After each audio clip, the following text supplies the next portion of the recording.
The conference room on the 47th floor of Ashford Global erupted into chaos at 4:15 on a Thursday afternoon in late September. Lily Ashford, 7 years old and dressed in a navy pinafore that cost more than most families spent on groceries in a month, hurled a laptop across the polished mahogany table. The device cartwheeled through the air. We had to read quarterly reports and psychological assessments like shrapnel before slamming into the floor-to-ceiling window that overlooked Midtown Manhattan. The glass held. The child psychologist, Dr. Ellen Morris, credentials from Johns Hopkins, 15 years specializing in pediatric trauma, did not. The woman backed toward the door, clutching her leather briefcase against her chest like a shield. Lily's small face twisted with fury that seemed too large for her frame, too ancient for her age. The words tore out of her throat, raw and accusing. "You don't understand anything." Dr. Morris fumbled for the door handle. Her expensive silk blouse had a coffee stain on the collar from when Lily had knocked the cup over 20 minutes into their session. The seventh specialist in 3 months. The fastest to flee. Victoria Ashford stood motionless by the window, her Armani suit a study in architectural precision, every seam sharp enough to draw blood. Only her eyes betrayed her, exhausted, desperate, failing. The September sun caught the skyline beyond the glass, painting steel towers in amber light that did nothing to warm the space between mother and daughter. When Dr. Morris escaped into the hallway, Victoria whispered to the empty air, "Can no one handle this child?" The question hung unanswered in a room designed for billion-dollar decisions, now littered with the wreckage of one 7-year-old's grief. 3 months, 7 specialists, 0 progress. Victoria's reflection in the window showed a woman who could navigate hostile takeovers and board revolts with surgical precision, yet stood paralyzed before her own daughter's pain. 43 floors below, in the janitor's break room tucked between the loading docks in the building's mechanical heart, Nathan Rivers cradled his daughter against his chest. Sophie, 7 years old with honey-brown hair that caught light like her mother's once had, pressed her ear against his sternum as he hummed a lullaby his late wife used to sing. The melody drifted through the ventilation system, soft and warm as candlelight against the building's steel bones. His voice carried up through ductwork and concrete, riding currents of recycled air through spaces the architects never intended for human warmth. Upstairs, in that devastated conference room, Lily Ashford's head lifted. Her tears stopped mid-track down her cheeks. For the first time in the 93 days since her father's plane went down over the Atlantic, something reached through the wall she'd built around her heart. Nathan Rivers' mornings began in a cramped apartment in Astoria, Queens, where the radiator clanged like a prisoner, beating bars, and the neighbors argued through walls so thin he knew their grievances better than his own. The alarm pulled him from dreams at 5:30, dreams where Anna still sang and Sophie still had a mother, and his hands created music instead of pushing mops across marble that cost more per square foot than he made in a month. He brewed coffee in a pot older than his daughter, the cheap grounds bitter on his tongue, and stood at the kitchen window watching the city wake. The skyline rose across the river, distant and glittering, a world apart from this fourth-floor walk-up where the stairs groaned and the electricity hummed a constant note of barely adequate. His hands, scarred from years of equipment handling, calloused from mop handles and cleaning solutions, moved with surprising gentleness as he braided Sophie's hair. She chattered about her drawings, her friends, her latest obsession with monarch butterflies and their 3,000-mile migration. He listened like she was reciting poetry, because 7-year-olds who'd never known their mothers deserve fathers who heard every word. The photograph on the refrigerator caught morning light. Nathan, at 27, younger and unbroken, standing behind a mixing board in a studio where Grammy-nominated albums were born. Gold records framed the background. Artists whose names still topped charts leaned over his shoulder, trusting his ear to shape their sound into something platinum. That man was gone. The life he'd built, sound engineer, artist collaborator, the pulse of creation in his fingertips, had died the same day Anna hemorrhaged on a delivery table, choosing their daughter over her own breath. Nathan had held his wife's hand as the machines beeped their final symphony. When Sophie was placed in his arms, still covered in vernix and possibility, still gasping her first breaths while Anna took her last, he knew his old life was over. Now he pushed a mop cart through the marble halls of Ashford Global, invisible to the executives who rushed past in $1,000 shoes. He didn't mind invisibility. It had advantages. He could observe without being observed, could listen to the rhythm of this strange world where money moved like water, and people treated each other like chess pieces to be sacrificed for advantage. They rode the N train together, Sophie's small hand in his, her backpack decorated with butterfly stickers bumping against his hip. He dropped her at PS 122 Queens, 3 blocks from the building where he worked, and watched her disappear through doors painted institutional green. Then he walked to Ashford Global and descended to the basement where the facility's staff gathered, where men and women in matching uniforms maintained the infrastructure that kept the empire running. The other janitors nodded as he clocked in. Carlos, who'd worked the building for 20 years. Margaret, who sent money home to Jamaica and kept photographs of grandchildren she saw once a year taped inside her locker. They existed in the spaces between, cleaning boardrooms after midnight, emptying trash bins full of discarded ambitions and half-eaten lunches that cost more than their hourly wage. Nathan didn't judge. Judgment required energy he saved for Sophie. But sometimes, late in the evening when most staff had gone home and he mopped the executive floors alone, he heard piano music drifting down from somewhere above. Hesitant notes, repeated scales, the sound of someone learning. He'd pause, mop in hand, and close his eyes. Music had been his language once. Now it was just an echo of who he used to be. Victoria Ashford's mornings began in a penthouse overlooking Central Park, where silence was purchased by the square foot and maintained by staff who knew better than to speak unless spoken to.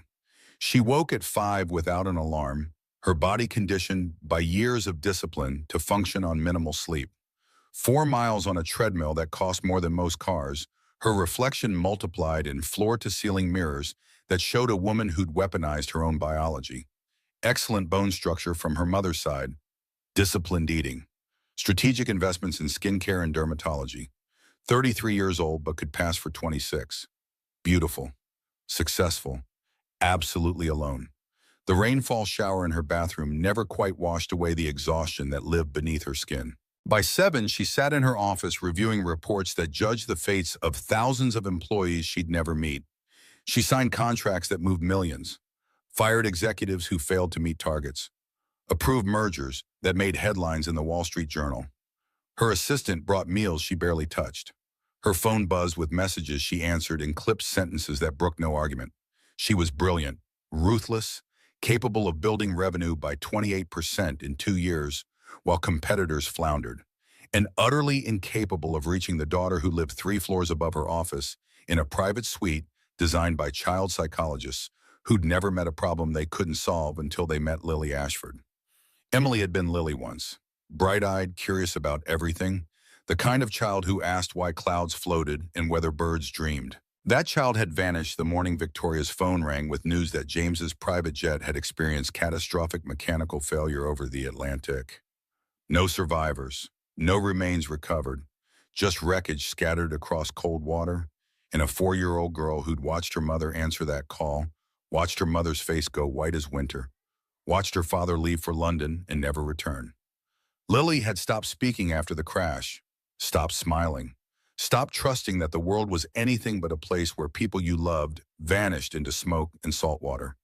Victoria had hired the best trauma specialists money could reach, therapists trained in Switzerland, nannies with credentials that read like doctoral dissertations, child psychologists from Johns Hopkins, Yale, the Tavistock Clinic in London.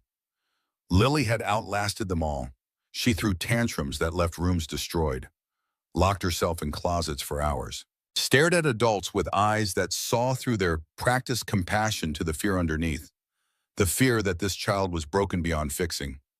The latest specialist had lasted exactly 47 minutes before fleeing. The 2 worlds existed in the same building, but might as well have been on different planets. Nathan mopped the lower floors where paralegals worked late and interns fetched coffee for partners who'd forgotten their names. He emptied trash bins full of discarded dreams, rejected proposals, printed emails announcing layoffs, half-eaten lunches from restaurants he couldn't afford. The waste spoke volumes about the people who generated it, their casual relationship with excess. Victoria, meanwhile, watched her employees through security monitors, a habit born from corporate paranoia and personal loneliness. The cameras covered every floor, every corridor, blind spots eliminated by consultants who charged six figures for security audits. One evening while reviewing footage, ostensibly checking protocols, actually avoiding the empty penthouse where Lily refused to eat dinner, she saw him, the janitor with the kind face, kneeling beside his daughter in the lobby, helping her tie her shoe. The little girl laughed at something he said, threw her arms around his neck with unself-conscious joy. Victoria felt something crack inside her chest, a fissure in the ice she'd built around herself since James died. It had been so long since Lily had laughed like that, so long since Victoria had felt anything but the dull ache of inadequacy. She didn't know his name, didn't know his story, but she watched him walk away hand in hand with his daughter and felt the weight of everything she'd lost pressing against her ribs like a physical thing. The afternoon it happened, Lily had been particularly difficult. She'd refused her tutoring session with the Mandarin instructor, thrown her lunch, organic quinoa and grilled salmon prepared by a private chef, against the wall of her suite, leaving an orangey stain on wallpaper that cost $200 per roll. Screamed at the nanny until the woman quit on the spot, the fifth in as many weeks to surrender. Victoria had been in Tokyo on a video call, 3 a.m. there, 2 p.m. here, negotiating terms of a merger that would reshape their Asian market presence. The call was delicate. Millions rode on her ability to read subtext in translated phrases, to navigate cultural nuances while projecting strength. She was winning. Then security's voice crackled through her earpiece. Private channel, urgent tone. Ms. Ashford, we have a situation. Your daughter is missing from her suite. Victoria's stomach dropped like an elevator with cut cables. She muted the call, ignoring the confused expressions of the executives on screen. What do you mean, missing? The nanny stepped out after the incident. When she returned, Lily was gone. We're searching now. 40 minutes.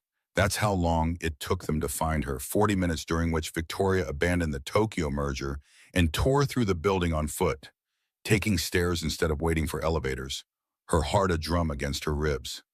40 minutes imagining every nightmare scenario. Lily on the street, Lily hurt, Lily gone the way James was gone, vanished into a world that took people without warning or mercy.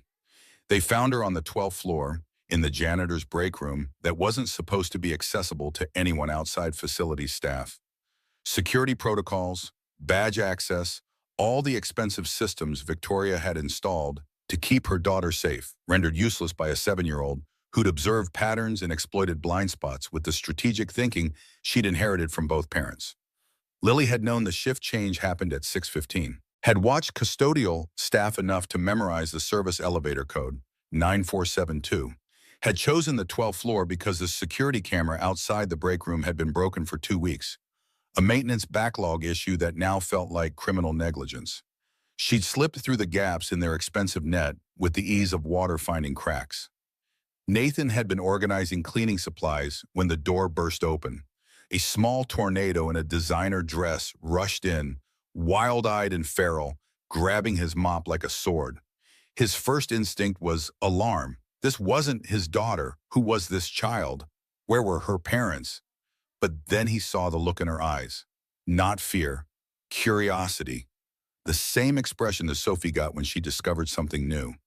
He didn't raise his voice or reach for her or do any of the things adults typically did that made children feel cornered. He just asked a question, his tone conversational, like they were equals. You want to help me clean? The girl stopped mid-swing, stared at him with enormous eyes, brown like autumn leaves, assessing. He pulled out a spray bottle and a rag, moving slowly so as not to startle her. This is the secret technique. You spray 3 times, no more, no less, then you wipe in circles, counterclockwise. Very important, the direction. Clockwise doesn't work. He demonstrated, making it look like magic instead of menial labor. The girl took the rag, sprayed exactly 3 times, the sound sharp in the quiet room. Wiped in careful circles, her movements deliberate. For the first time in months, though Nathan didn't know this yet, she was following directions. Not because she was forced to, but because someone had made it sound like an adventure rather than a chore. Nathan heated water in the break room microwave, mixed in cocoa powder and a splash of vanilla extract the way Anna used to make it. Muscle memory, following a recipe his hands knew better than his head. He handed the mug to the girl, who wrapped small fingers around it like it was treasure. Then he did what he did best with Sophie. He talked. Not at her, not down to her. Just talked. About his daughter, their morning routine, the book about monarch butterflies they were reading together, how the butterflies flew 3,000 miles guided by instincts they didn't understand but trusted anyway. The girl listened, perched on a folding chair, her legs swinging, a tiny smile playing at the corners of her mouth. When Victoria found them 20 minutes later, she was prepared to unleash fury. She'd run from the elevator, her heels striking the floor like gunshots, her breath short from stares and fear. But when she burst through the break room door, the words died in her throat. Lily was leaning against the janitor's shoulder holding a mug of cocoa, telling him about the piano piece she'd been practicing. Her voice was soft but clear, her expression peaceful in a way Victoria hadn't seen since before the crash. The janitor looked up, saw the CEO, and understood immediately. His expression shifted, not fear, not deference, just recognition of the moment's fragility. He gently shifted Lily upright, his voice kind. "Someone's here to take you home." Lily's face closed like a door, slamming shut. Victoria felt the familiar knife of failure twist in her gut, but something had changed. Lily looked back at the janitor as Victoria led her away, and that look said everything. She'd found something in that break room that all the money and expertise in the world hadn't provided. That night, Victoria couldn't sleep. At 2 a.m., she sat in her office and pulled up the security footage from the break room. Watched the entire encounter frame by frame.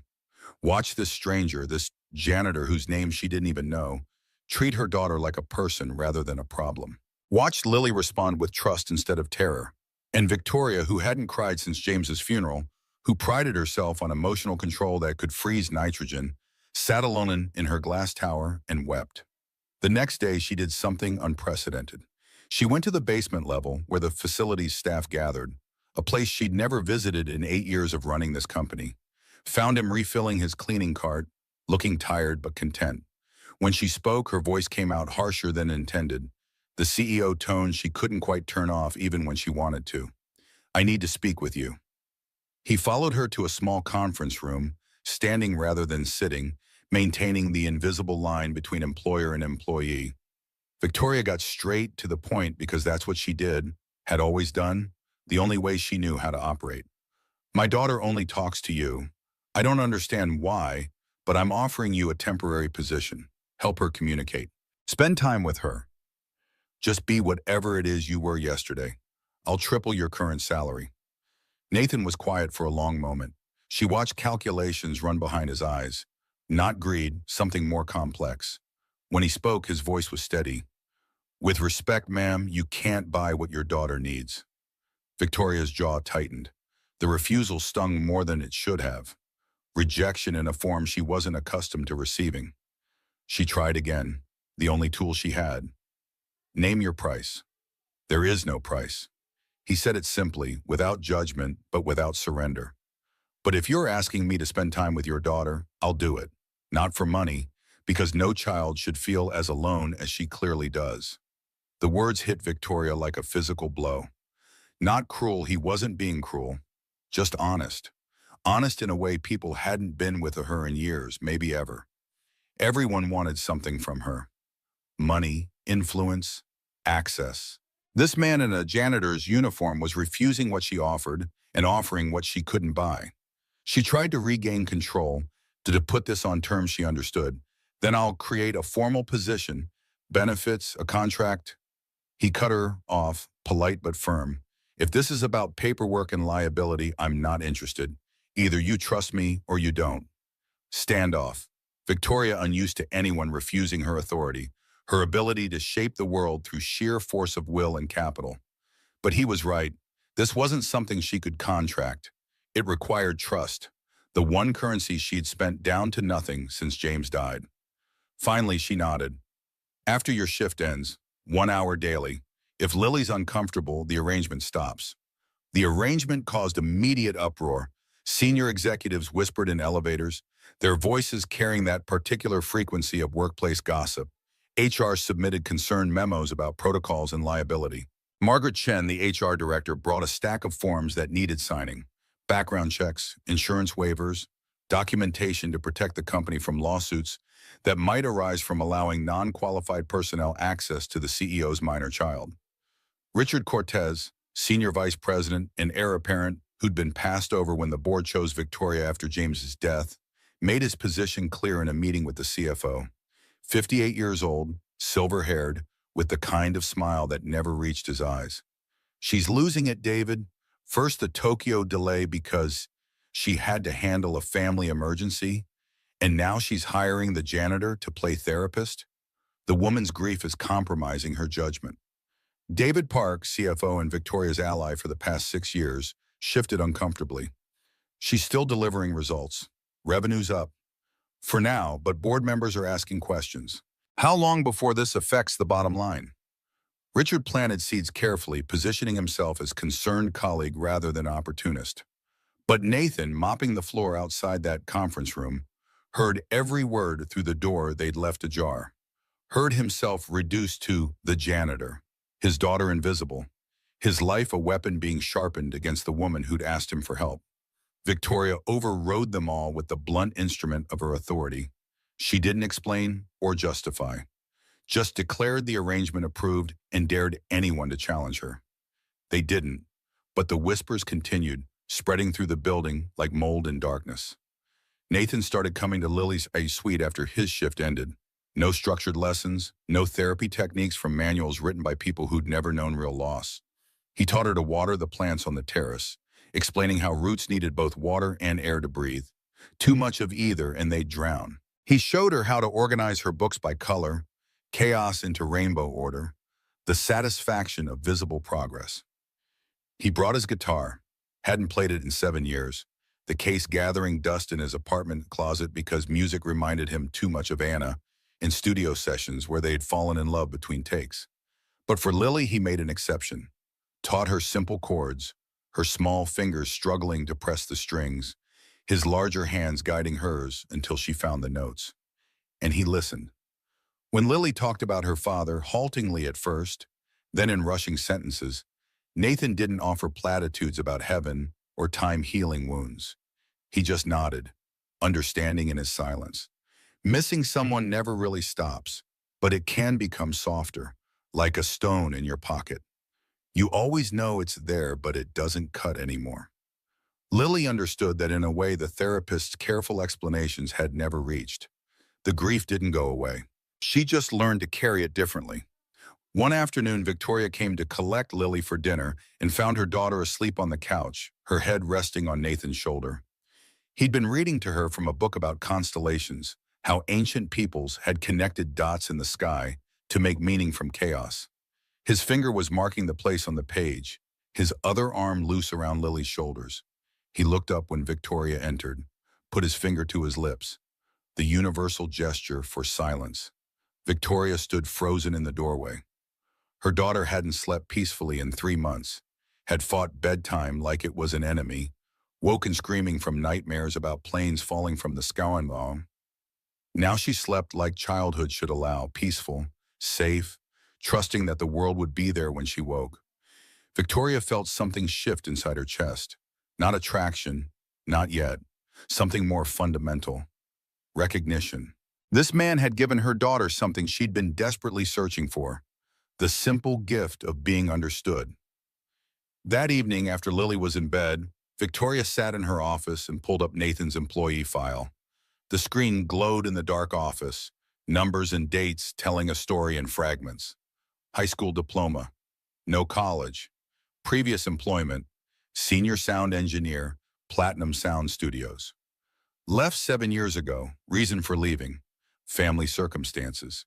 She saw the gaps in his resume, the obvious step down from engineer to janitor. Googled his name out of curiosity that felt like violation, but that she couldn't resist. Found articles from 8 years ago, rising star Nathan Rivers, the sound genius behind the Platinum Records. A photograph of him at 27, standing behind a mixing board with Grammy-nominated artists. Awards in the background, interview clips where he talked about music like other men talked about God. Then nothing. A cliff edge where his career fell into silence. She pieced it together. He'd left at the height of his success, right when his wife would have been pregnant or sick. Had sacrificed everything, fame, money, the work he clearly loved, for family, for love, for responsibility.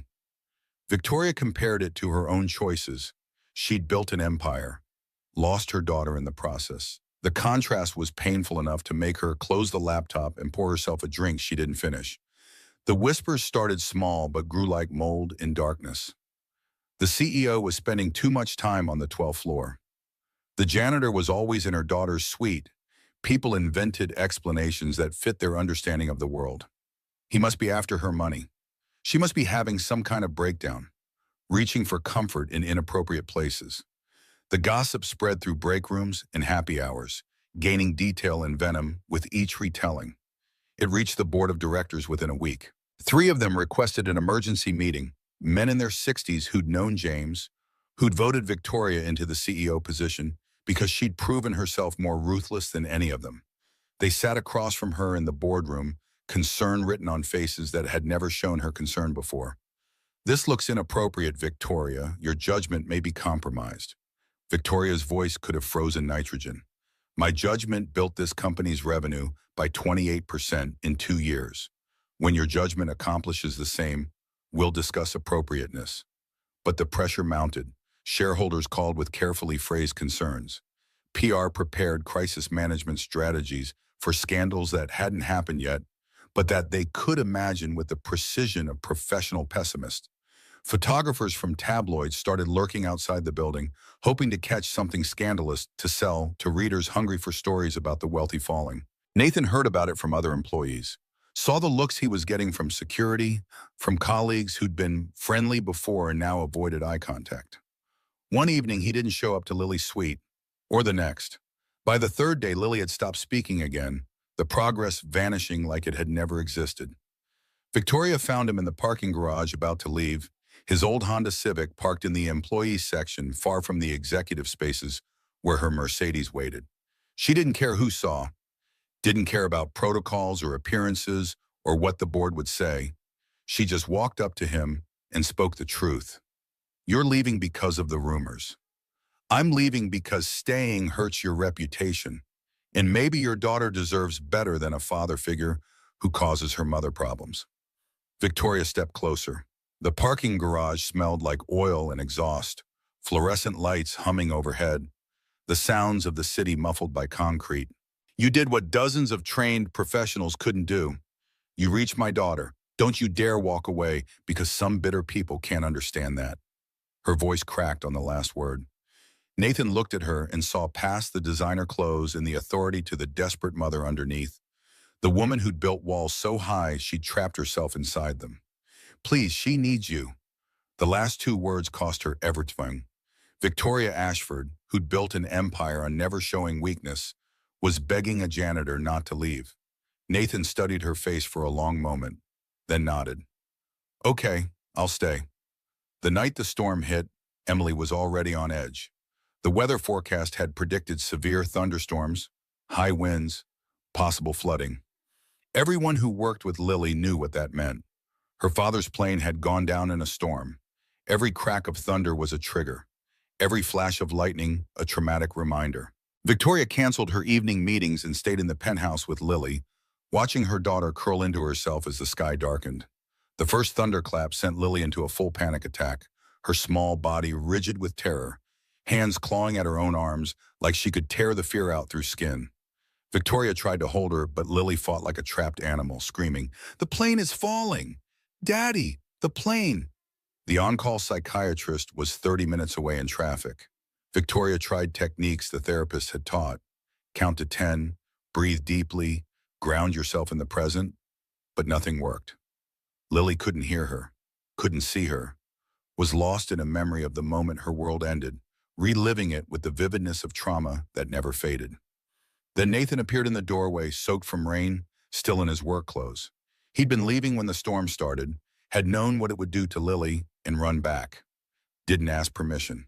Just sat on the floor next to her and started counting. 1, 2, 3, 4. His voice was steady as stone, rhythmic as a heartbeat. Lily's eyes found his through her panic, desperate for an anchor. Breathe in for 4 counts, Lily. Listen to my voice. 1, 2, 3, 4. He matched his breathing to the counts, exaggerating the inhales and exhales so she could see his chest rise and fall. Slowly, impossibly, Lily's breathing began to match his rhythm. He started humming the lullaby from that first day, Anna's song, the melody carrying them both through the storm. Victoria knelt beside them, tears streaming down her face, and placed her hand over Lily's. The 3 of them stayed there on the floor as the storm raged outside. Nathan's voice steady as a lighthouse.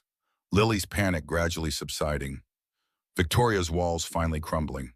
When Lily finally fell asleep, exhausted and hollowed out, Nathan carried her to bed. Victoria followed, watching him tuck her daughter in with practiced gentleness, born from 7 years of solo parenting. In the doorway of Lily's room, Victoria whispered, "How did you know to do that?" "My wife used to have panic attacks during the difficult pregnancy. I learned." He paused, choosing words carefully. "Fear is just energy with nowhere to go. You have to give it a path."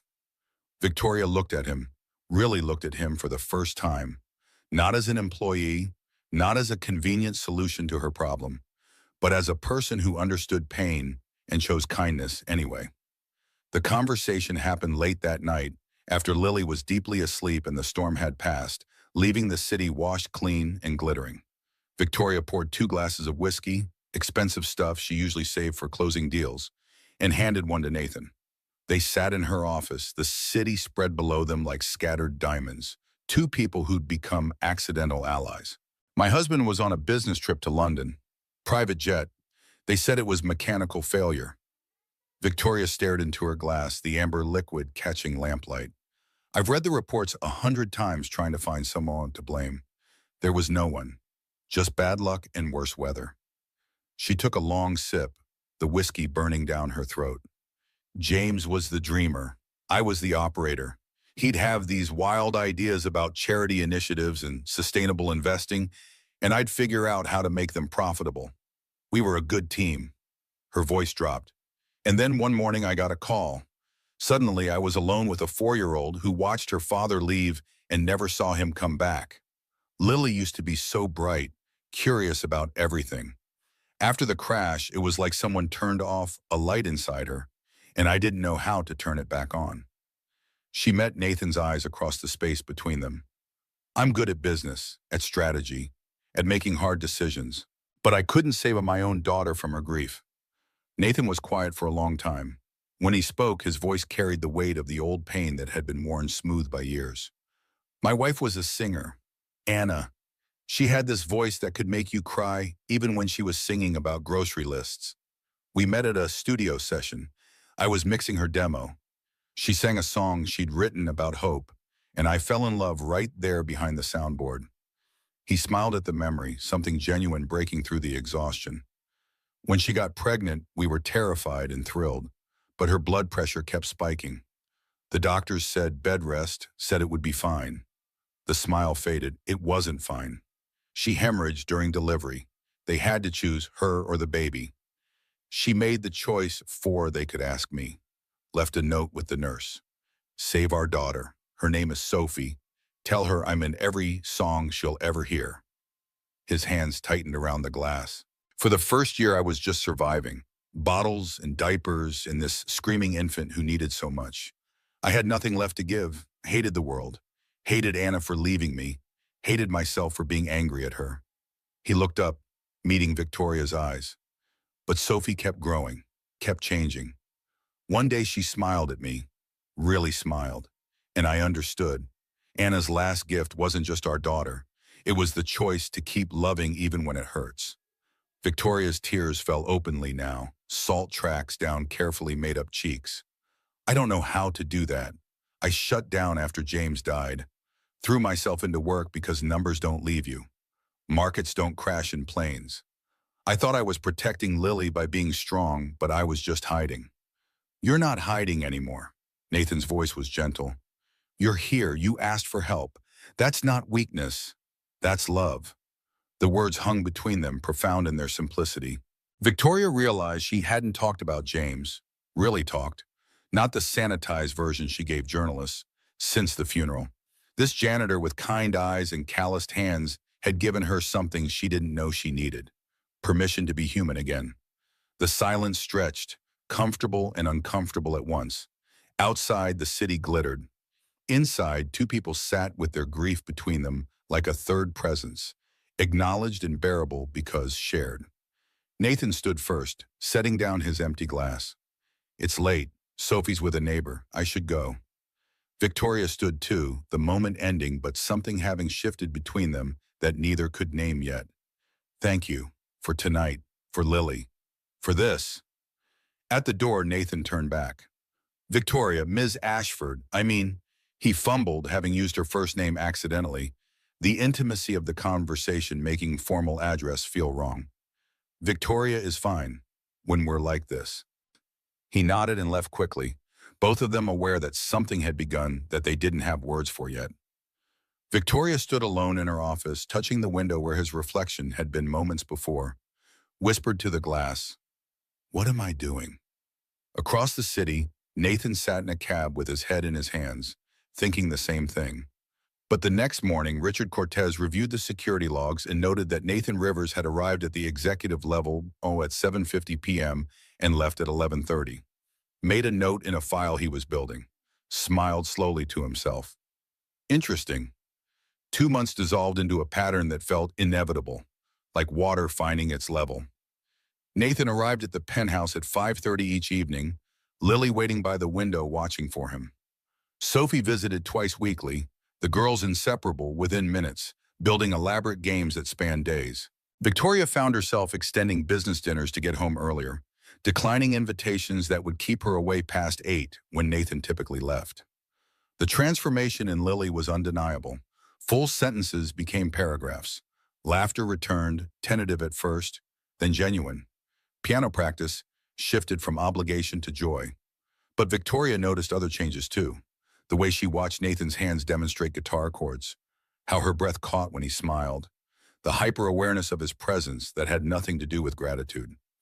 Nathan still worked his janitor shift, 6 a.m. to 3 p.m., arriving at the penthouse exhausted but never showing it to Lily. Victoria had offered 3 times to create a formal position with benefits, eliminate the pretense of him mopping floors he was overqualified to clean. Each time he refused. I'm not going to be a kept man. I work for my living. The pride in his voice was steel wrapped in velvet, immovable. Victoria recognized it because she carried the same pride, just expressed differently. They were both people who'd built identities on not needing rescue. The office gossip had intensified from whispers to open speculation. Nathan's car appeared in the security logs every evening.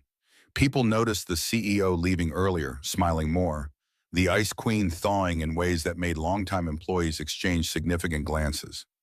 Margaret from HR submitted another memo about documentation and proper procedures. Richard Cortez collected evidence like a prosecutor building a case.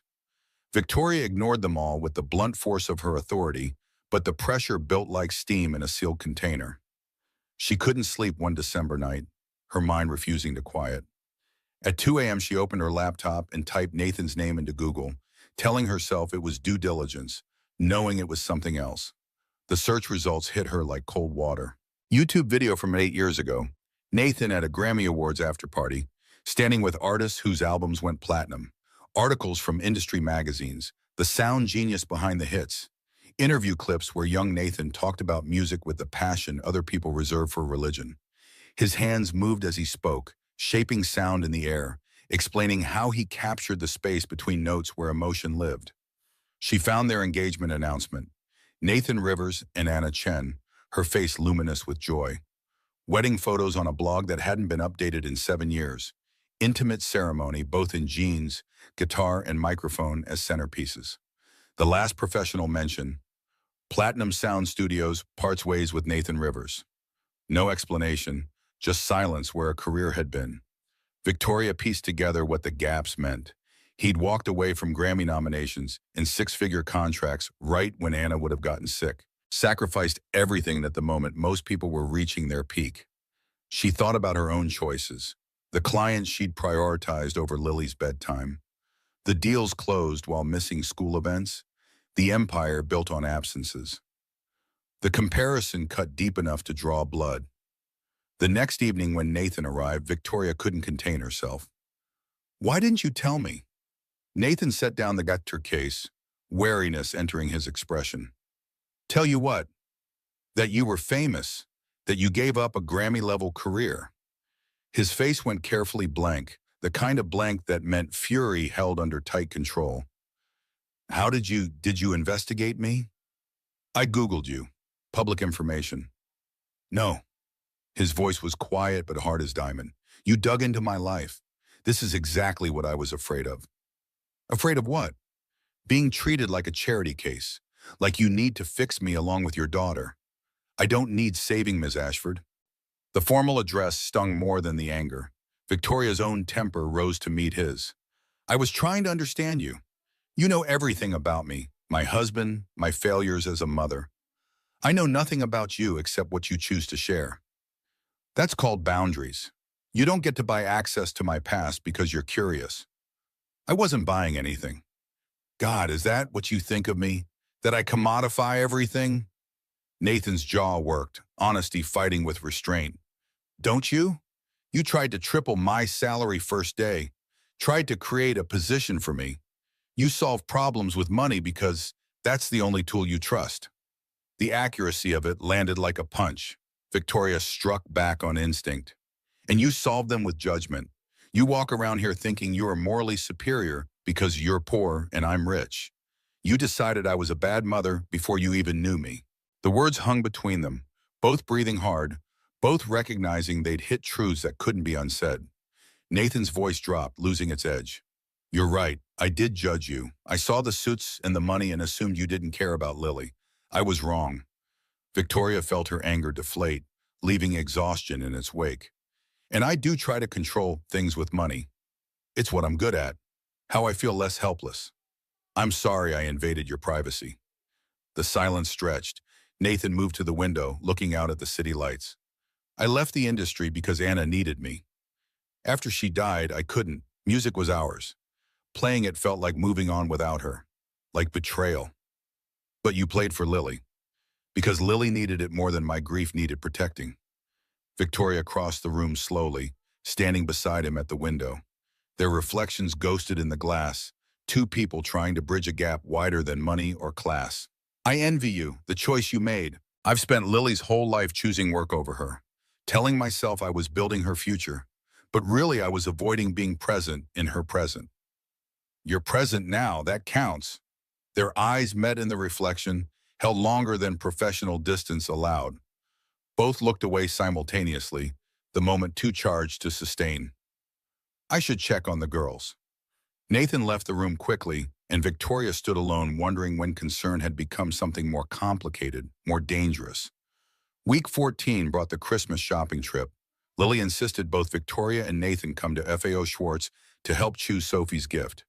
The first time the three of them ventured into public together beyond the building's controlled environment. The toy store glittered with seasonal excess, children's voices echoing off high ceilings. Lily pulled them both through aisles, chattering about what Sophie might like. Nathan and Victoria followed, maintaining careful distance that felt more obvious than touching would have.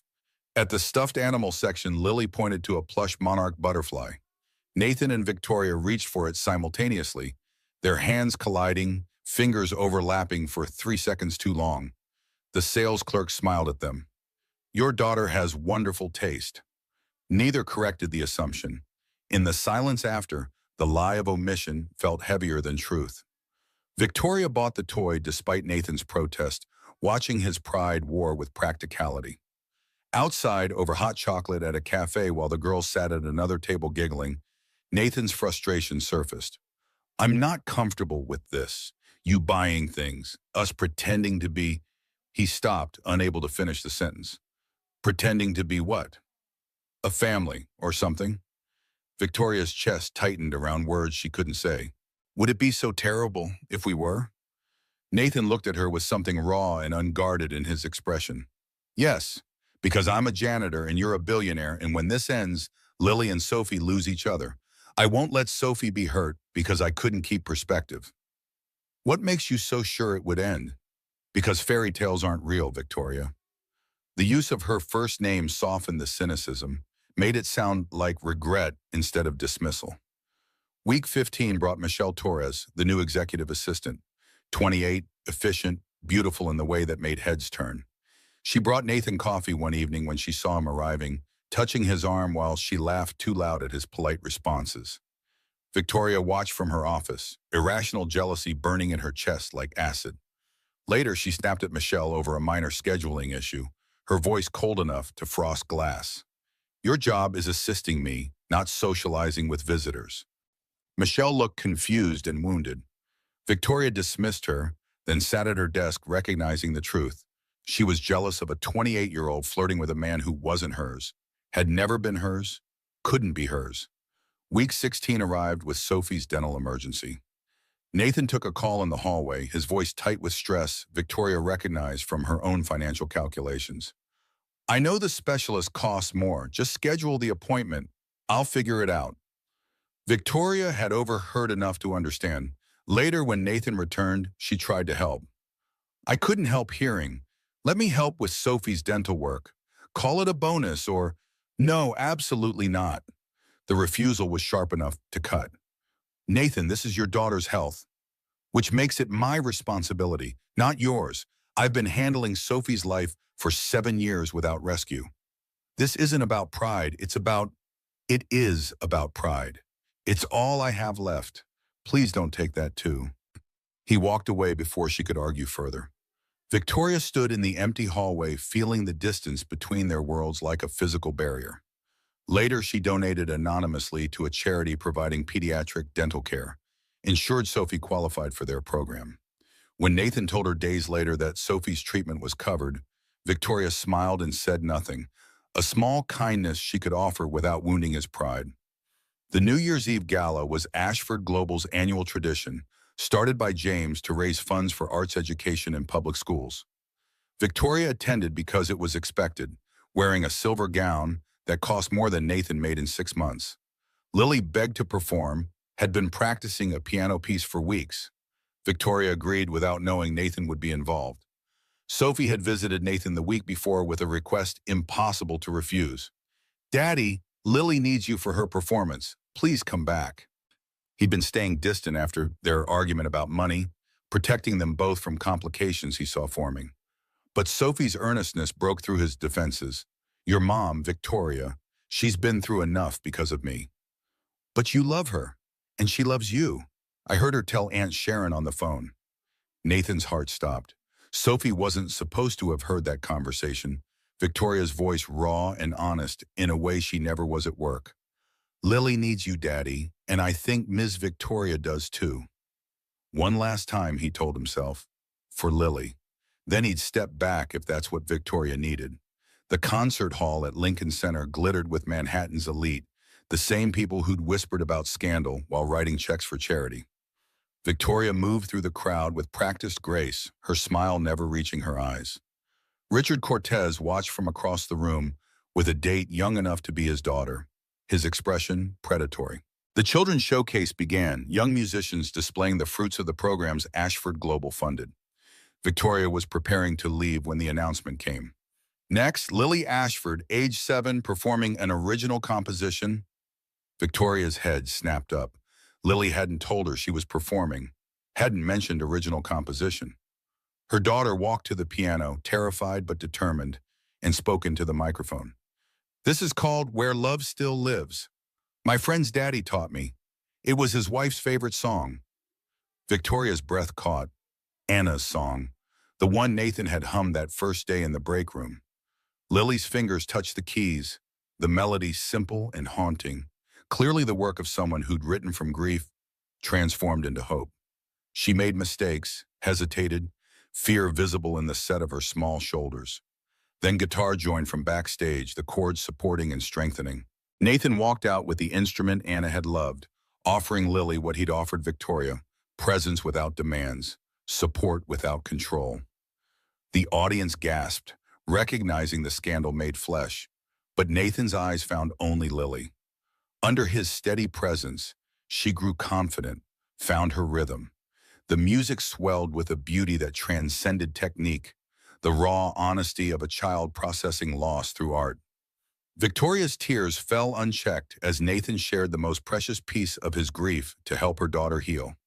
When the last note faded, silence held for one perfect moment before applause erupted. Victoria was already moving, walking down the aisle toward the stage while society watched. She didn't care about protocol or appearances or what the board would say tomorrow. Lily ran to her arms. Nathan stood with his guitar, expression unguarded for the first time, showing everything he'd held back. "Don't go." The microphone caught her words, broadcast them to the entire room. Nathan's jaw tightened. "Victoria, don't leave us. I don't care what people think. I don't care about the company or my reputation or any of it.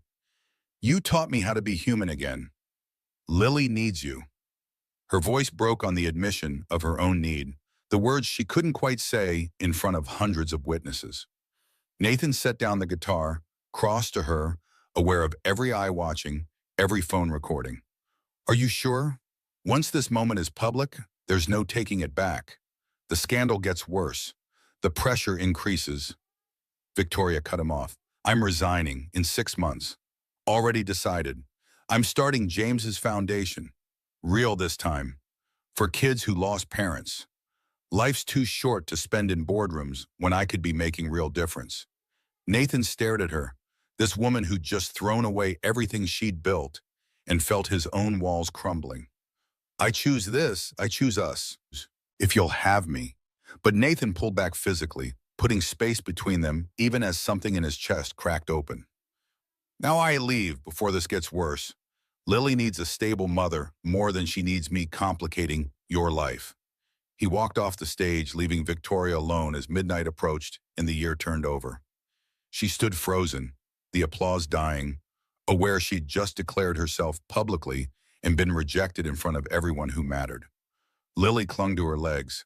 Sophie ran from backstage to join them, two little girls trying to hold together what adults were breaking. Victoria lifted her daughter, feeling the weight of her choice, and left through the side exit while cameras flashed, and Richard Cortez smiled like a man who'd just won a war he'd been fighting in shadows. Nathan didn't come to the penthouse the next evening, or the one after. He texted Victoria a message that felt like goodbye wrapped in kindness.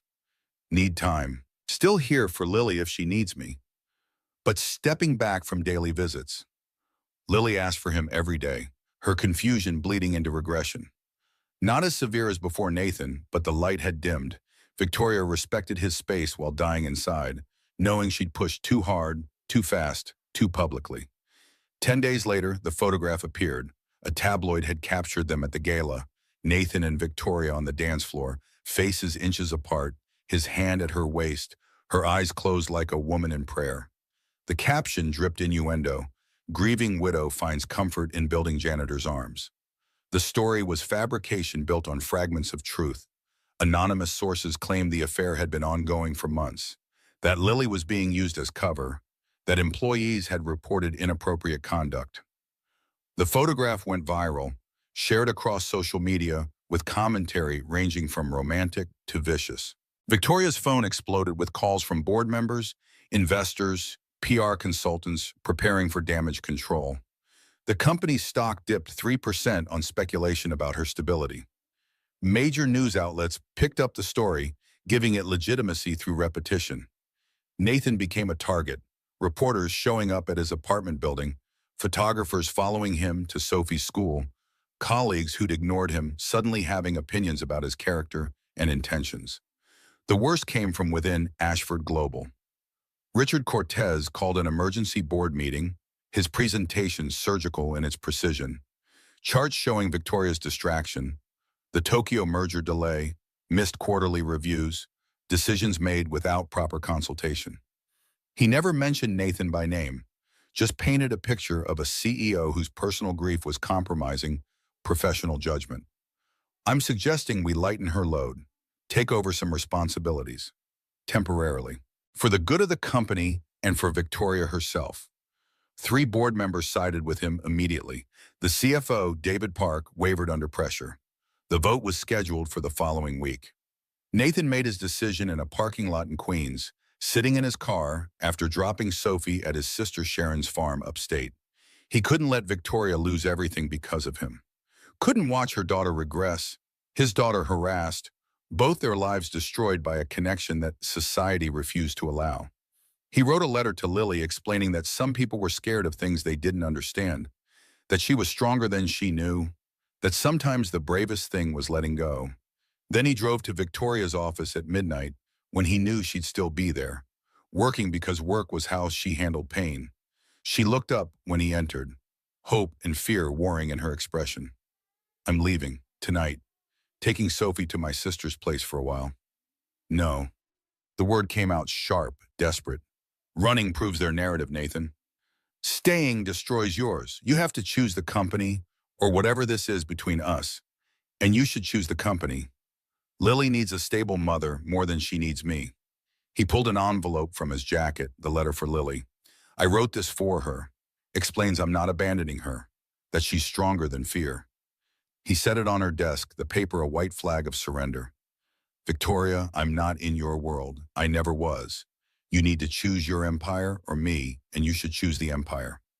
"What if I don't want to choose? What if I want both?" Nathan's expression held such tenderness it hurt to witness. "Then you're braver than I am, because I can't watch you lose everything. I can't be the reason Lily loses her mother to scandal.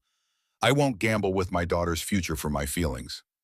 Victoria stood, came around the desk, close enough to touch, but not touching. "What about my feelings? Don't I get a say?" "Don't." His voice broke on the word. "Please don't make this harder. I'm in love with you too. There, it's said. Now what?" Nathan closed his eyes like the words were knives, finding gaps in armor he'd tried so hard to maintain. When he opened them, his decision was written in the set of his jaw. "Now I leave before we both make choices we can't take back. Before this destroys everything you've built. Before our daughters pay for what we want." He walked to the door, stopped with his hand on the frame. "I'm not running. I'm protecting everyone, including you." Then he was gone, leaving Victoria alone in her office, overlooking a city that suddenly felt empty, despite 8 million people breathing the same air. She picked up the envelope, felt the weight of his goodbye, and understood that loving someone sometimes meant letting them make choices that broke your heart. 6 weeks passed like a wound that wouldn't close, each day bleeding into the next with the particular ache of separation chosen for protection rather than indifference. Nathan worked construction on his brother-in-law's crew upstate, framing houses in February wind that bit through work gloves and canvas jackets.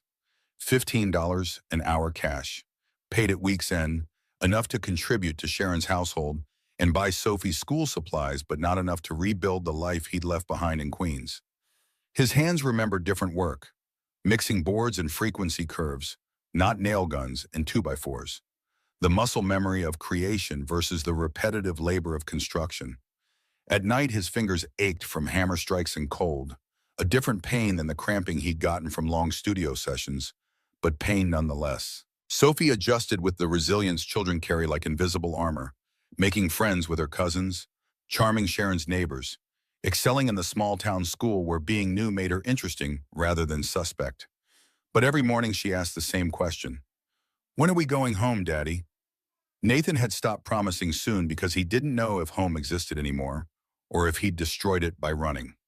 The apartment in Queens was gone, lease broken, furniture in Sharon's storage barn. His old life dismantled in the service of protecting Victoria from himself, from the scandal his presence generated, from having to choose between empire and janitor. Sharon found him on her porch after Sophie went to bed. The third consecutive night he'd pulled a beer from the garage refrigerator and stared at fields gone dark under winter constellations. She sat without invitation, 41 years old and carrying the particular wisdom of people who'd survived their own catastrophes and came out wiser rather than bitter. "You're spiraling. I'm managing." 3 beers on a Tuesday while staring at nothing isn't managing. It's avoiding. Nathan took another pull from the bottle, the beer gone warm in his hands, but drinking it was something to do besides think. "She needs to fight for her company. Not for me. Lily needs a mother who isn't drowning in scandal I created. Lily needs a mother who's happy. You both deserve that much.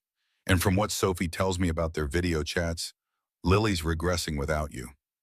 The knowledge sat heavy in Nathan's chest. He'd written letters, two so far, trying to explain to a 7-year-old why adults made promises they couldn't keep, why sometimes love meant leaving, why the world was complicated in ways that defied the simple logic of a child's heart. The letters felt inadequate even as he mailed them. Sharon pulled her jacket tighter against the cold. My ex-husband left when the kids were young, came back a year later begging forgiveness. You know what changed my mind? Not his words, his actions.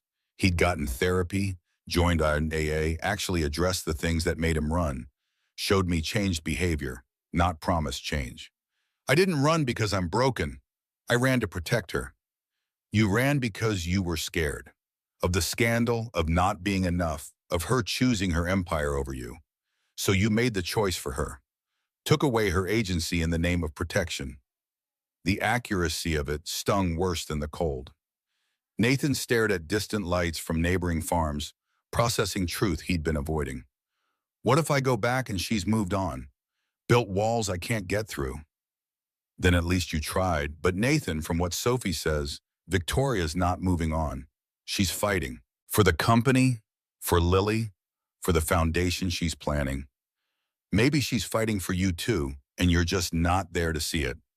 Nathan finished his beer in silence, Sharon's words settling into the space where certainty used to live.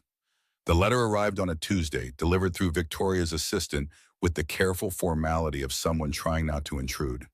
Lily read it sitting cross-legged on her bedroom floor, the paper creased from multiple foldings, ink slightly smeared where Nathan's hand had dragged across words before they dried. She read it once, then twice, then carried it to Victoria's home office where her mother reviewed depositions for the shareholder lawsuit that opportunistic attorneys had filed, sensing blood and water.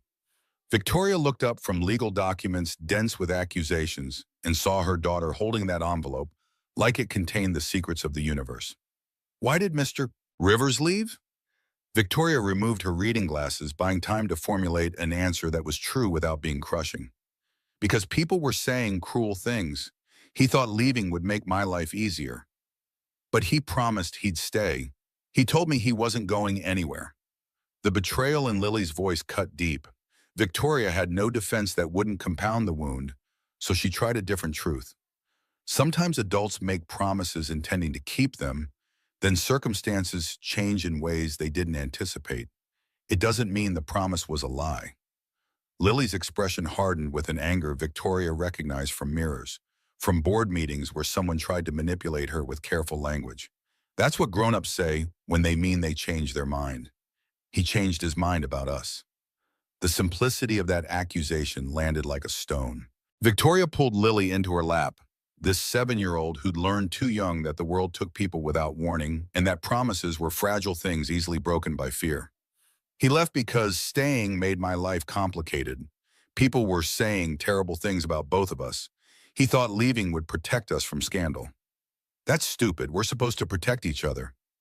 That's what families do. Out of the mouths of children came the wisdom adults spent years forgetting through compromise and calculation. Victoria held her daughter closer, breathing in the shampoo-clean smell of her hair, feeling the weight of every choice that had led them here. You're right, it is stupid, and I'm going to fix it. The words felt like a promise and a commitment and a declaration of war against fear all at once. The board meeting was scheduled for Valentine's Day, an irony that escaped no one in the room. 7 members arranged themselves around the mahogany table that had witnessed countless decisions affecting billions in capital and thousands of lives. Richard Cortez had spent 6 weeks building his coalition, 5 votes secured through a combination of genuine concern and calculated opportunism. Victoria arrived 15 minutes early, wearing her sharpest navy suit, Armani, $8,000, armor for a battle where appearance mattered as much as substance. She'd spent the previous night rehearsing not the defense her lawyers prepared, but something rawer, more honest, the kind of truth that couldn't be rehearsed. Richard presented first, his slides professionally designed by consultants who charge 5 figures for PowerPoint decks. Charts showing Victoria's distraction and quarters following James's death. metrics dipping during periods when she'd prioritize family crises over quarterly reviews.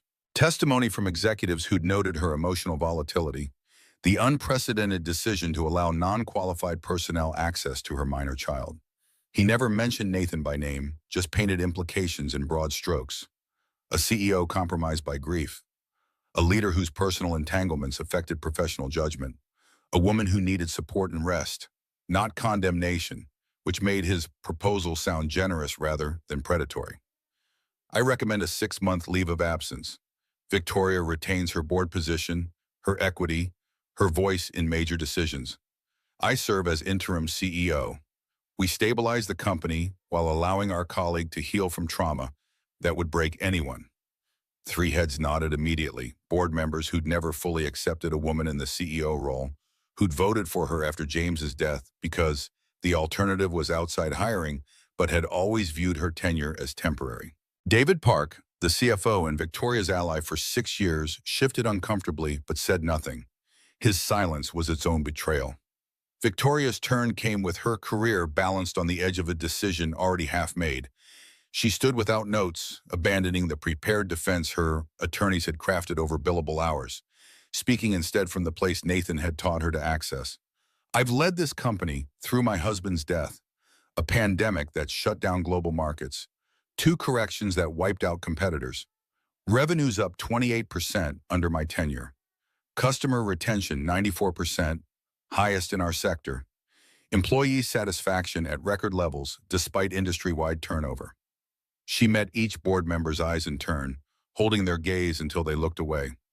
Richard presents metrics showing distraction. I present metrics showing results.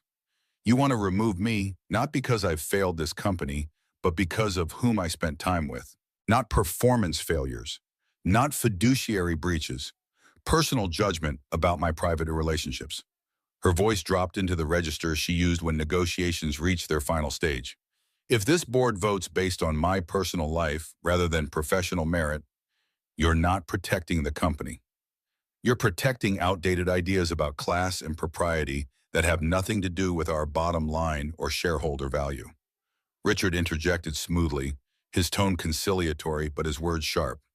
No one questions your past performance, Victoria.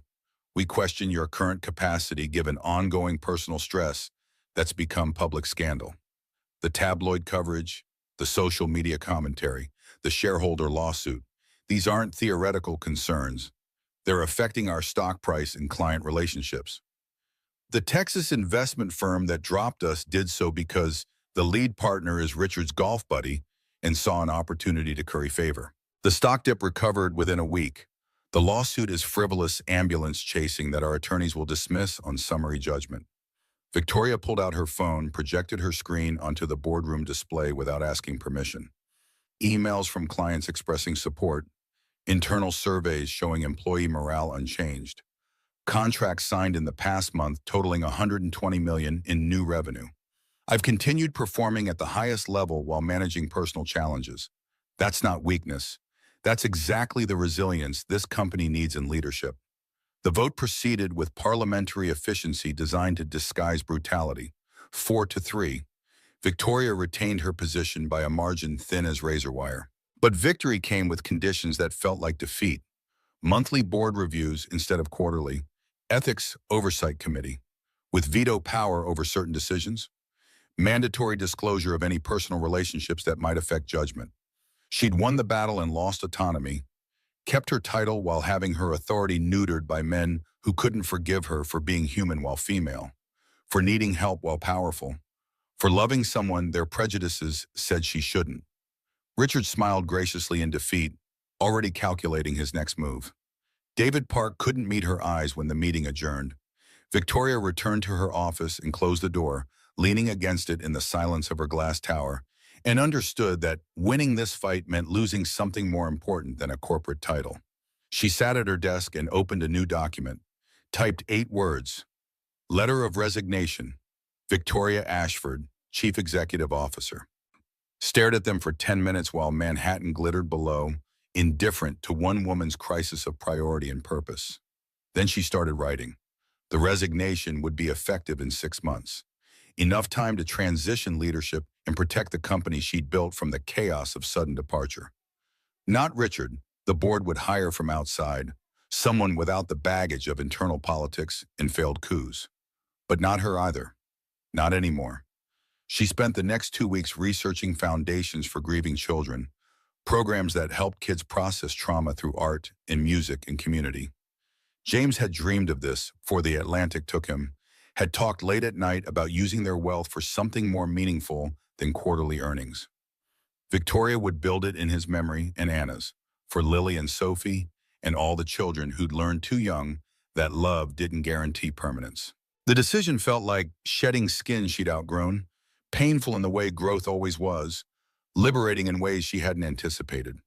She told no one yet, not the board, not her attorneys, not even Lily. Just researched and planned and felt something like hope beginning to displace the emptiness that had lived in her chest since James died. The Children's Arts Gala invitation arrived with the weight of obligation and the ghost of better times. Annual event, Lincoln Center, raising funds for public school music programs. Victoria had hosted for 8 years, first alongside James, then alone after the crash. Declining would generate questions and speculation. Attending meant facing society's judgment in person rather than through tabloid filters. She almost didn't go. Then Lily mentioned wanting to perform, having registered 3 weeks prior through the program director, forging Victoria's signature on the permission form with the practiced hand of a child who'd learned to navigate adult systems through necessity. You registered to perform? When were you planning to tell me? I'm telling you now. Sophie and I wrote a song. We want to share it. The partnership between the girls had survived Nathan's departure through video chats and determination. Sophie upstate and Lily in Manhattan, but refusing to let geography sever what they'd built. Victoria should have been monitoring those calls more closely, should have known they were planning something. But grief and board fights and lawsuit depositions had consumed attention she used to reserve for her daughter. What's the song about? About finding family when you're not looking. About love being stronger than rules people make up about who belongs with who. About being brave enough to choose what matters. The lyrics, clearly written with the adult guidance, Nathan's guidance, were less children's a composition than manifesto. Victoria recognized the message aimed at her, the 7-year-old's attempt to push her mother toward courage that felt increasingly impossible. I'll be there, I promise. She kept that promise 3 weeks later, wearing burgundy instead of her usual black. A small rebellion no one would notice, but that felt significant. Lincoln Center glittered with Manhattan's elite, smaller crowd than previous years, some donors declining with transparent excuses about schedule conflicts. The price of scandal measured in empty seats and withdrawn checks. Richard Cortez attended with a date young enough to make Victoria wonder if he'd learned nothing from observing her destruction, or perhaps had learned exactly the wrong lessons. He watched her with the particular satisfaction of someone who'd won without having to fire the final shot, content to let scandal do his work while maintaining plausible deniability. The children's showcase began with a violin prodigy from the Bronx, followed by a jazz ensemble from Harlem, who played with the unself-conscious joy that money couldn't teach. Victoria prepared to leave after fulfilling her hosting obligations, her presence documented by photographers who'd capture her attendance without scandal for the first time in months. Then the program director approached, concern creasing her professionally pleasant expression. Ms. Ashford, your daughter is our closing performer. I assumed you knew. Victoria's heart kicked against her ribs like something caged trying to escape. Lily's performing tonight? She registered weeks ago, listed you as guardian approval. Before Victoria could process the implications, the announcement came through speakers designed to fill every corner of the concert hall. Our final performer, Lily Ashford, age 7, presenting an original composition. Victoria's daughter walked onto the stage wearing the navy dress from that first terrible therapy session, altered now to fit her growing frame, transformed from symbol of struggle to declaration of progress. Lily sat at the piano, hands trembling slightly, and spoke into the microphone with a voice that carried despite its softness. This is called Where Love Still Lives. My friend's daddy taught me. It was his wife's favorite song. She died giving birth so my friend could be born. The song is about how sometimes people leave, but the love doesn't. It just finds new places to live, new people to hold it. Victoria's vision blurred. Lily's fingers found the keys. The melody Nathan had hummed that first day in the janitor's break room, transformed through months of practice and a child's interpretation into something that carried both heartbreak and hope. She played with small mistakes and hesitations, the imperfection making it more honest than any polished performance could achieve. Then guitar joined from the wings, chords wrapping around Lily's melody like arms around a frightened child. Nathan walked onto the stage carrying the instrument Anna had loved, dressed in slacks and a button-down shirt that weren't quite right for Lincoln Center, but were clearly the best he owned. His eyes found Lily first, steadying her with his presence, then drifted to Victoria in the third row.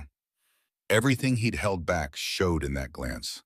Loneliness and love and fear that had driven him away, and courage that brought him back. Lily's playing grew stronger with his support, finding confidence she'd lacked alone. The music swelled beyond technical proficiency into raw emotional honesty that commanded attention through vulnerability rather than polish. Then Lily sang, her voice high and clear over piano and guitar, words she must have written with Nathan's help because they carried his philosophy transformed through a child's hope.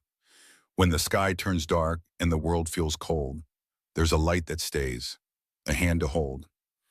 In the space between the notes we play, love still lives. It finds a way. Through the grief and through the years, through the silence and the tears, what we build is what remains. Love still lives beyond the pain. The song built to a crescendo that shouldn't have worked structurally but succeeded emotionally, then resolved into gentle resolution that felt like peace after storm. The last note faded into silence that held for 3 perfect seconds, the audience collectively holding breath, before applause erupted with the particular intensity of genuine emotion rather than polite obligation. Victoria was already moving, abandoning her seat and walking down the aisle while society watched and camera phones recorded. She didn't care about protocol or appearances or what Richard Cortez would say to board members tomorrow. Lily saw her coming, finished her bow, and ran into Victoria's arms with the force of a child who'd been holding too much inside for too long.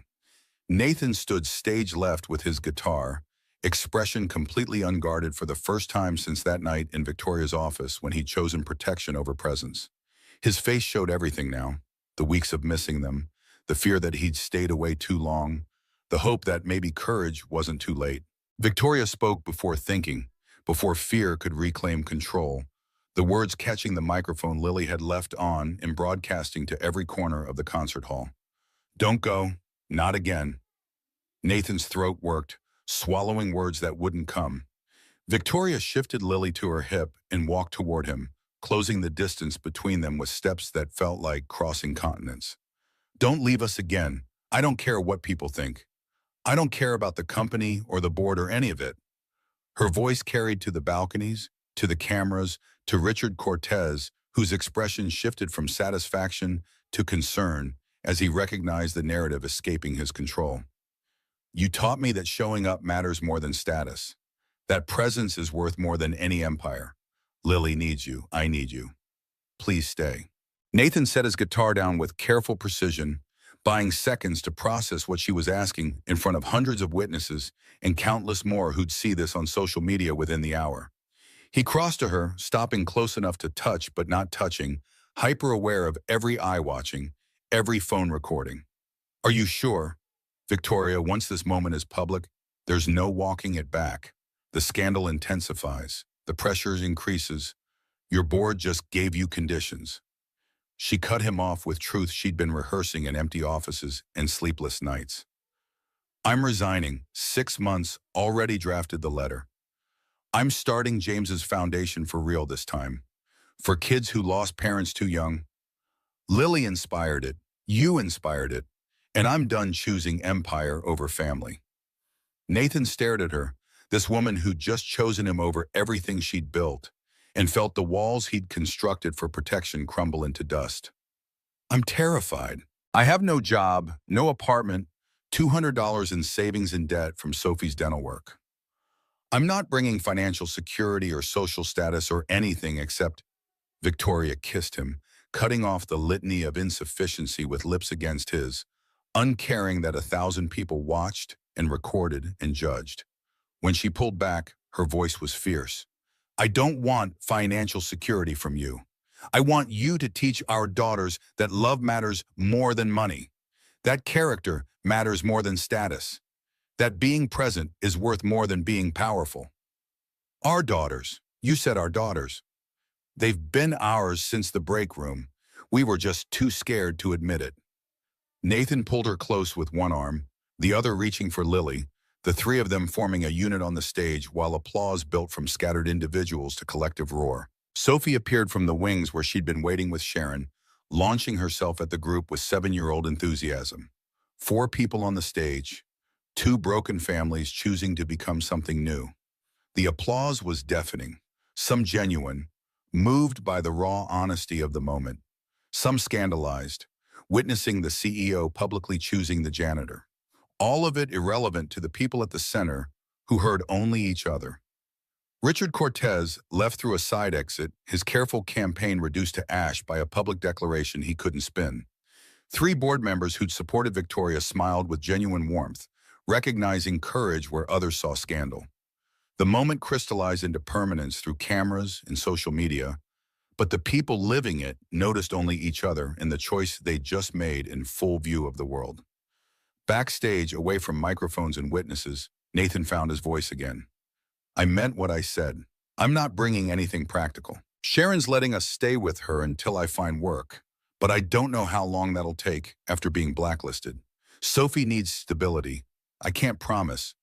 Victoria placed her fingers against his lips, stopping the spiral. We figure it out together. That's what partners do.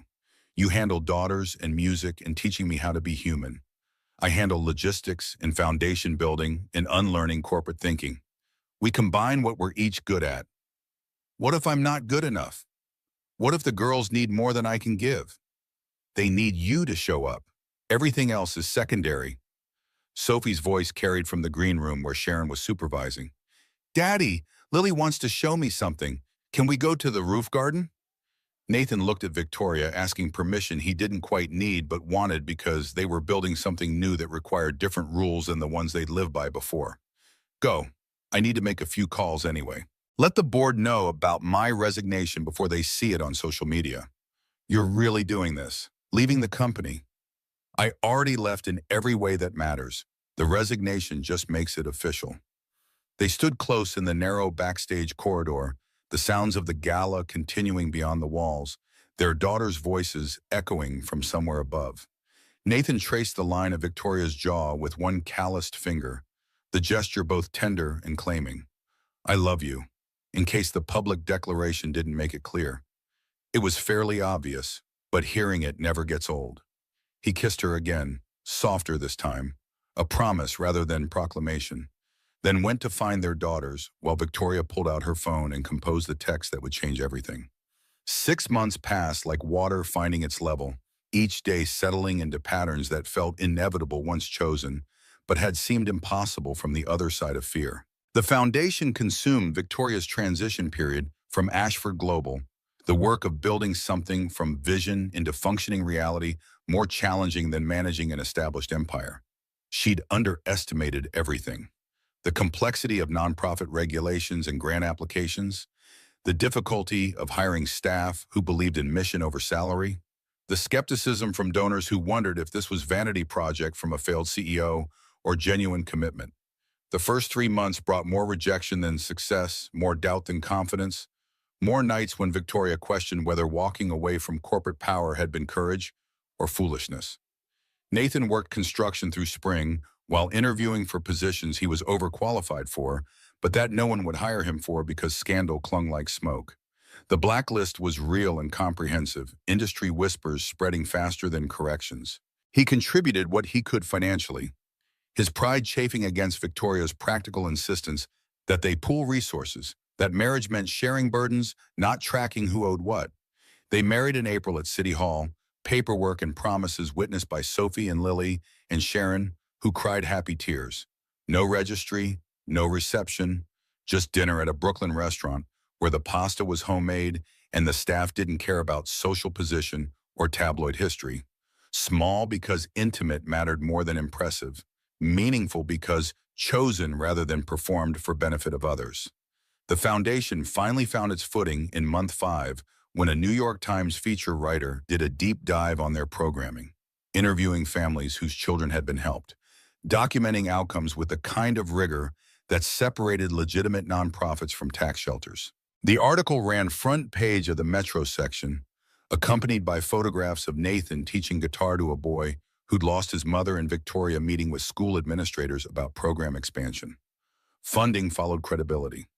Grants from established foundations who valued evidence over reputation, individual donors who'd been waiting to see if commitment survived initial enthusiasm. By month 6, they employed 12 people and served 80 children across 2 boroughs. Small measured against New York's needs, but significant to the families they touched. The official opening came on an August morning that smelled like late summer and possibility. The building was a brownstone in Park Slope, purchased and renovated with Victoria's capital and Nathan's labor, transformed from vacant property into spaces designed for healing. Art therapy rooms with north-facing light, music studio equipped with recording technology, Nathan had specified down to cable length and acoustic treatment, counseling offices staffed by therapists who'd survived their own losses and understood that grief was a country with no map.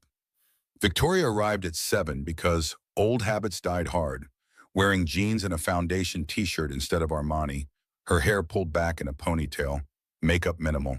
She looked younger than her corporate photos, less polished, infinitely more real. Nathan was already in the music studio running sound checks, his expertise finally employed in service of something that mattered rather than just paid bills. The first children arrived at 9, shy and skeptical, accompanied by parents who carried the particular exhaustion of people managing their own grief while trying to support their children's. Marcus, 8 years old, whose mother had died of cancer 6 months prior and who hadn't spoken more than necessary since. Elena, 9, whose father had been killed in a construction accident and who carried rage she didn't know how to express except through destruction. Nathan gathered them in the music room, 6 kids ranging from 7 to 11, losses ranging from sudden to prolonged, but uniformly devastating. He didn't start with technique or theory, just sat with his guitar and asked a question. What does missing someone feel like? Not in words, in sounds. If your grief was music, what would it sound like? The children stared at him like he'd asked them to explain astrophysics. Marcus shook his head. That's stupid. Feelings aren't sounds.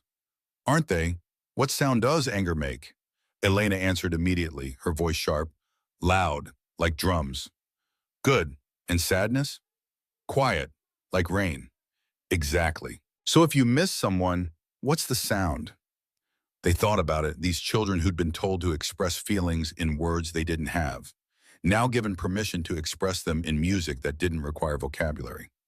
Empty, like when a song ends and there's silence before the next one starts. Nathan nodded, fingers finding chords that created space rather than filled it, notes with gaps between them that let silence speak. That's the space we're going to learn to hold, not fill, not fix, just hold, and see what grows there. Victoria watched from the doorway, this man who'd been dismissed as just a janitor teaching children what hundreds of hours of therapy hadn't reached. Her phone buzzed with a text from a major donor interested in funding expansion to the Bronx. She silenced it, choosing presence over productivity in a reversal of every instinct she'd honed across years of corporate climbing. Lily and Sophie arrived after school, bursting through the door with the particular energy of 7-year-olds who'd been confined to desks all day and needed to move. They'd performed their song at the Foundation's launch fundraiser the previous week, raising $60,000 from donors who'd come skeptical and left convinced. Now they wanted to teach the other kids, to share what they'd learned that about transforming brave into something that could be held and carried rather than something that held and carried them. Can we show Marcus and Elena our song? Nathan looked to Victoria, who nodded. The girls sat at the piano, Lily playing, Sophie singing, and performed Where Love Still Lives for an audience of grieving children who recognized themselves in every word. When they finished, Marcus's eyes were wet, but his face had lost some of its hardness. Can I learn that? You can learn to make your own version, the melody that fits your missing. And so the teaching began. Nathan guiding small fingers to chords, Victoria working with parents on resources and support, the foundation becoming what they'd envisioned.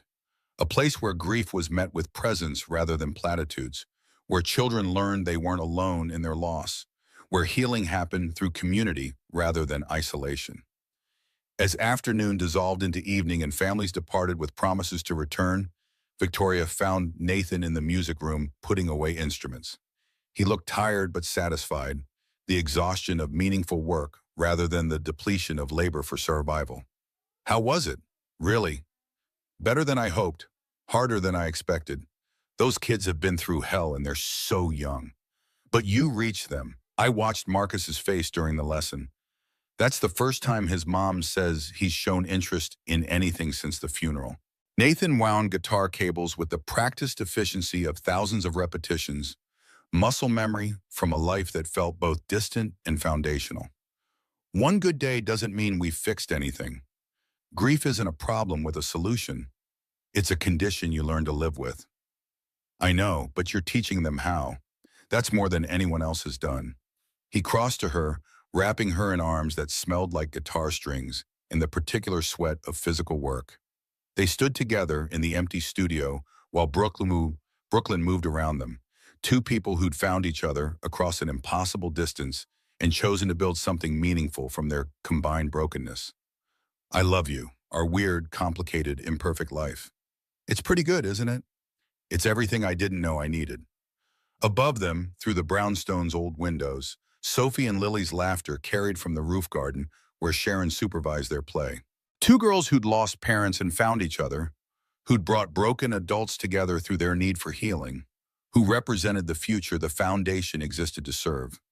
Victoria thought about the board meeting where she'd defended her choices, the empire she'd walked away from, the scandal that had seemed insurmountable until she'd chosen to walk through it rather than around it. Thought about Nathan's courage in returning, in risking rejection publicly, in choosing love over the safety of distance. Thought about James and Anna, whose deaths had created the grief that brought everyone together, whose memory lived in the foundation's name and work. The greatest act of courage wasn't climbing higher, she'd learned. It was being willing to meet someone exactly where they were and build something beautiful from there. Not despite the brokenness, but because of it, all the shattered pieces forming something new and stronger for having been broken and choosing to heal together. Nathan's phone buzzed. Text from a music school asking if he'd be interested in teaching evening classes, his reputation slowly rebuilding through word of mouth from families whose children he'd helped. Victoria's phone showed an email from a journalist requesting an interview about the Foundation's innovative approach. Both notifications representing progress, opportunity, the slow accumulation of credibility earned through consistent showing up. But they ignored the phones, choosing instead to stand together in the studio's fading light, holding each other while their daughters played above, and the foundation they'd built prepared to serve children who needed exactly what they'd found: community in grief, hope in presence, and the revolutionary understanding that love survived loss by transforming rather than ending, by finding new vessels to hold it, new hearts willing to risk breaking in service of connection. Outside, Brooklyn prepared for evening. Inside, family built from fragments prepared for tomorrow. And somewhere in the space between what was lost and what was found, love still lived, finding its way forward, one choice, one day, one child at a time.